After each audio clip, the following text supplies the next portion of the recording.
welcome to the U.S. Cyber Team's Fireside Chat. Today I'm joined by Coach Jacob Elliott, our CTF coach for the U.S. Cyber Team. He has a lot to cover, so we'll go ahead and jump right into it. Jacob, if you want to go ahead and introduce yourself. All right. My name is Jacob Elliott, and I am the lead CTF coach for the U.S. Cyber Team. And I have been working in cybersecurity itself for about 6 years, and much longer as a developer before that. Pleasure to have you, Jacob. So I guess first intro question is where are you from and what's your educational background in cybersecurity? So I am from Northeast Georgia, originally from the Cleveland, Georgia area, and I live in Dalton, Georgia now, and far Northwest Georgia. I've pretty much lived in Georgia my entire life. Educationally, I graduated from the University of North Georgia with a degree in computer science, and then took a few years off, and then went back to school at Georgia Tech for a master's in computer science, and then just continued after that with the undergraduate certificate in applied cybersecurity from SANS, and then also the graduate certificate in cybersecurity, also from SANS, or sorry, graduate certificate in industrial control system security from SANS. Quite the wide array of educational background. So I guess you know purely focused on cybersecurity and stuff. Where all has that taken you as far as careers and jobs and what have you? Well, so I started, I was working at the University of North Georgia, and I kind of developed a little bit of an interest in cybersecurity, kind of falling in with the club there, and then ended up doing a couple of CTF competitions, and I ended up posting on Facebook that I had won a big CTF, and after just staying up for like 48 hours straight and really just pouring everything into it, and a friend of mine messaged me and was like, "Hey, you should talk to my boyfriend. He's with this startup, Dark Wolf Solutions." And so I ended up talking to him, and the timing wasn't right, but then COVID happened, and I ended up going over there, and so I've been there now for about 3.5 years, and have really enjoyed it. But cybersecurity in general and doing cyber competitions has given me a lot of opportunities to also do things with the U.S. Cyber Team and other groups that have been able to travel and do a lot of fun and interesting things in the industry. Since you kind of touched on it, I figure dive into it a little bit. So, what other competitions have you competed in? Can you give a little bit more specifics? So some major ones that I've competed in. I mentioned the first one that I won that really kind of like launched everything was the SAN Cyber Fast Track CTF that they had, that was specifically for like identifying people who were interested in getting into cybersecurity and giving them that fast track to do that with certifications and things. But I've also done National Cyber League probably 20 times, and have won it a few times. And then I've also done a bunch of just smaller events here and there, um, or other things. Like I've done the several Hack the Box CTFs, the NahamCon ones, and then also my company sends a bunch of us to DEF CON every year to go and compete. So we have gone and won a few things. I won the maritime hacking CTF in 2022, and then got second place in the embedded system CTF last year. And this year, really just hoping to go and have another good showing and try to win a black badge. Sounds like you have quite the experience. Is there any particular one that you're absolutely proud of? Something that gave you some really cool opportunities, or just something that this took a lot of work and I'm super proud of. I think probably one of the most excited things that I had was the very first time I did the NSA Codebreaker Challenge, and it was in 2019, and I spent forever just like poring over this whole crypto system that was created for this end-to-end encrypted chat app that they had simulated, and I was making a lot of progress on it, and I remember my wife was working in the library at the University of North Georgia, and I was just hanging out there in the library, and we were going to ride home together at the end of the night. And it was something like, close to midnight, and the library was open really late. And I had a breakthrough where I was like, I just had a theory of something. And then I put together a quick script, and it like suddenly cracked this key. And I was just like, oh my God, I was right. But then my wife walked up and was like, we got to go home. And so I had to like immediately run home, and I ended up staying up till like, 2 or 3 in the morning.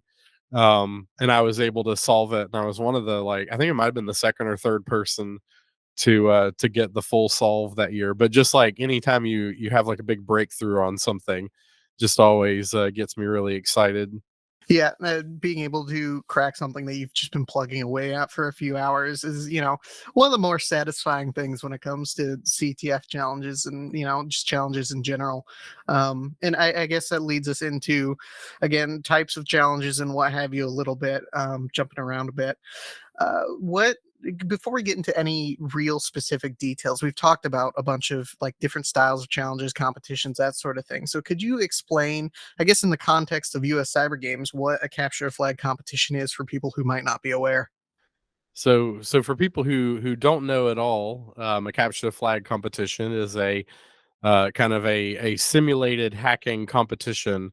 There are different styles and types of competitions, but the most common being the Jeopardy style, where you can imagine the big Jeopardy board of questions, and each of those columns on the Jeopardy board represents a category.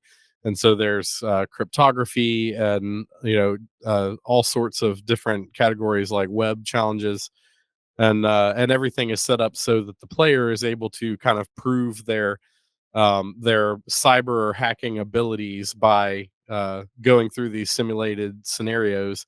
And if they're successful, they get the code, which is the flag that they turn in to get points.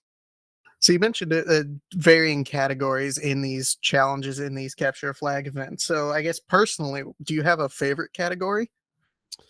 I always end up kind of falling into the web category a lot, but it's really kind of a tie between web, reverse engineering, and forensics. I always, even though I feel like I kind of gravitate towards maybe web first, I always find that when I do a CTF, I always seem to clear the forensic stuff a lot faster. Like if I just kind of have a knack for doing that.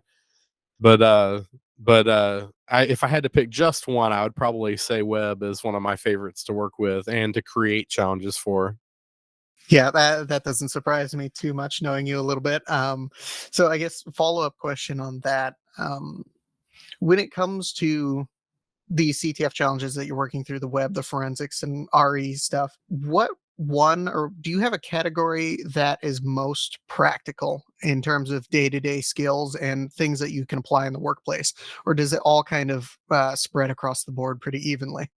I mean, I think really honestly, if you're talking about what is practical in like a professional setting, I would say it kind of depends on what your job is. But if we're talking about just strictly pen testing, I think really maybe web is the most applicable, and it's because a lot of the pen tests that I've done have involved some sort of a lot of it is like websites and things like that you're sitting there looking at, or some kind of web application, and you may or may not be provided code for it.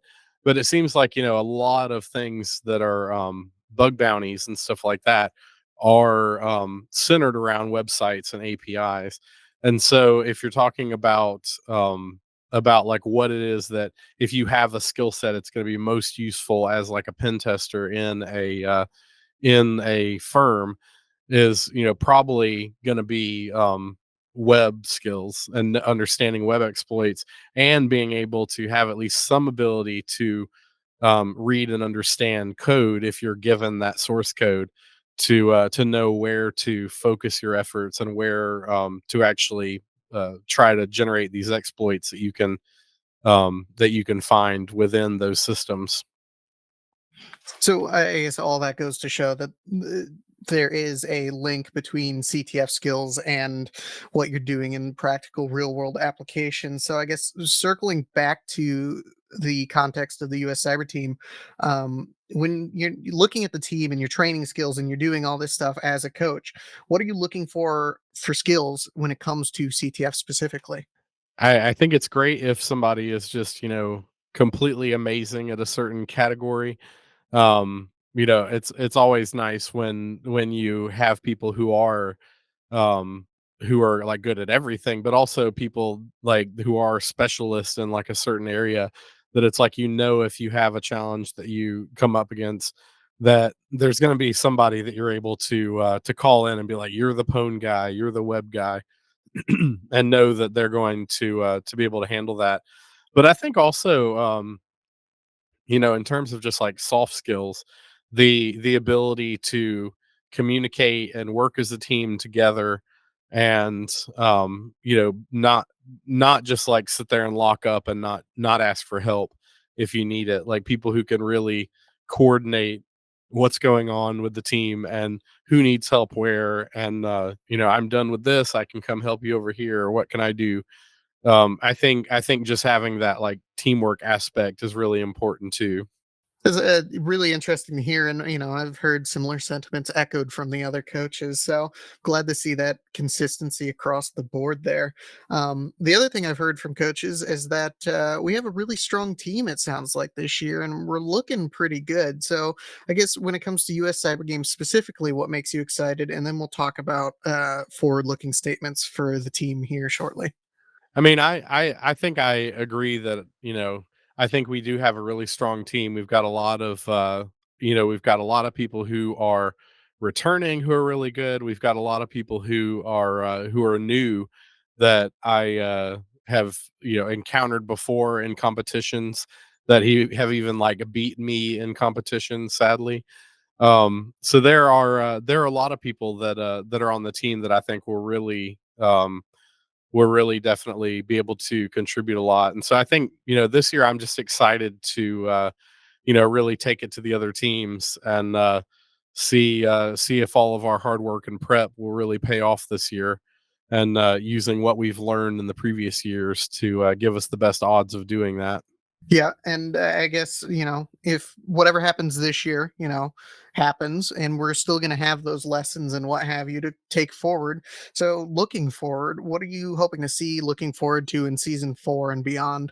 I think really I'm just looking forward to, and what I've seen so far in this year, and tried to like um look forward to, is people are kind of saying like, okay, we've started this whole program that they've been building and bring in people every year, and people are looking at the way that we're doing things, and everybody kind of has ideas of ways to make things better, whether it's the recruiting process, or adjustments to kind of just the way everything functions, because we want to have like this whole educational process and everything, where people are learning and preparing for careers, but we want to have like an elite competitive team.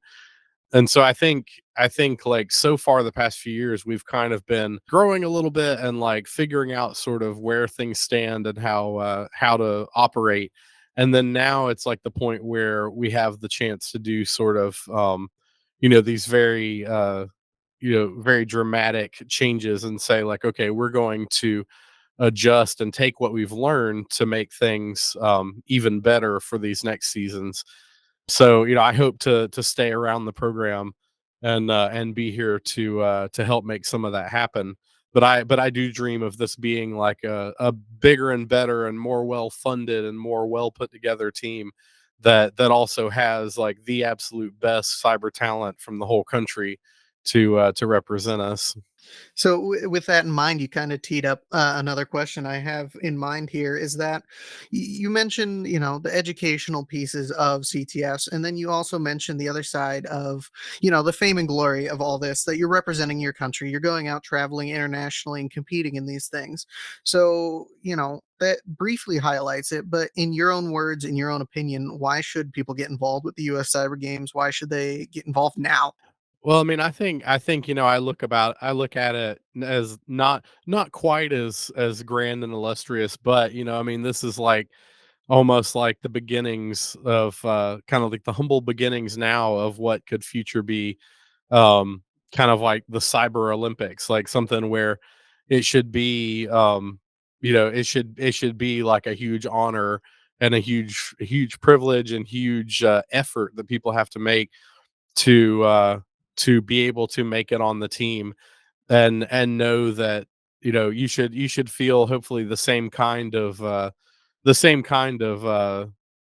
excitement and feeling honored to be able to go out and represent your country. And it is something that I feel like we're able to really, able to really like give a lot of visibility to people where they're able to, interact with sponsors and stuff like that. And it doesn't get much better in terms of, like resume boosters and something that you can really show your skills to potential employers if you're someone who's, 20, 21, and you said like, yes, I traveled to Italy or Chile or Greece or wherever to compete internationally representing the United States, and I was there in DC for draft day and I did all this stuff.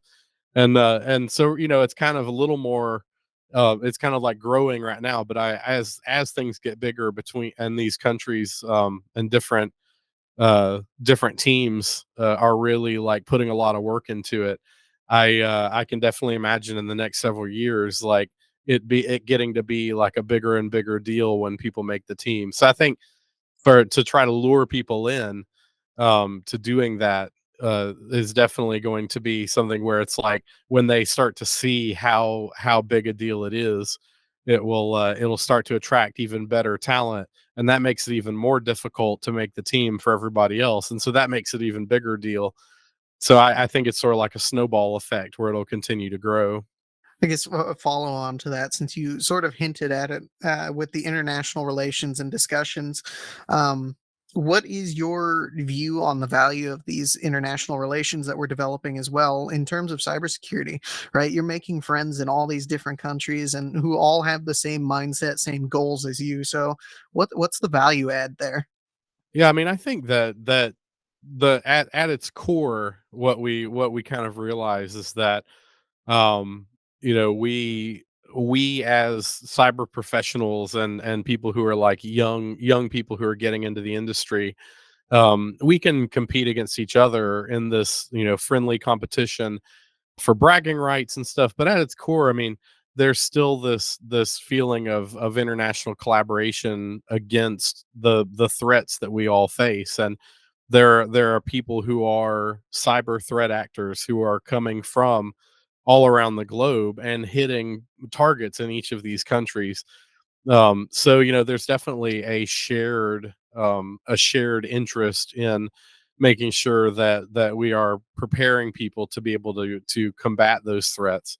And so, programs like this really give an opportunity for all countries to be able to, enjoy a little bit of international collaboration and really like identify the next sort of cyber leaders within their own countries that will, be able to help out in the future to fight against those things.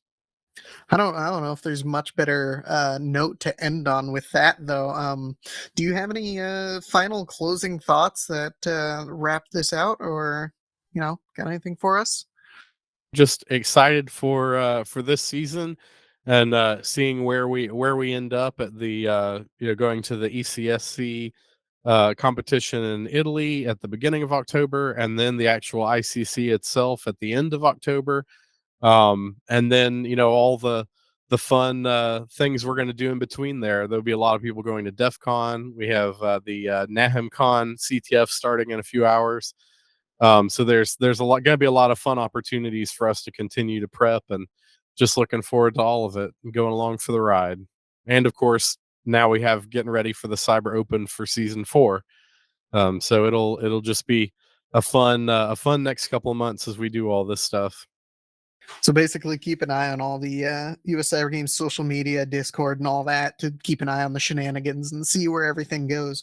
Yeah, appreciate the time, appreciate the information. Great to get to talk to you, and catch you around here in the next season. Look forward to seeing where y'all go. Thank you much.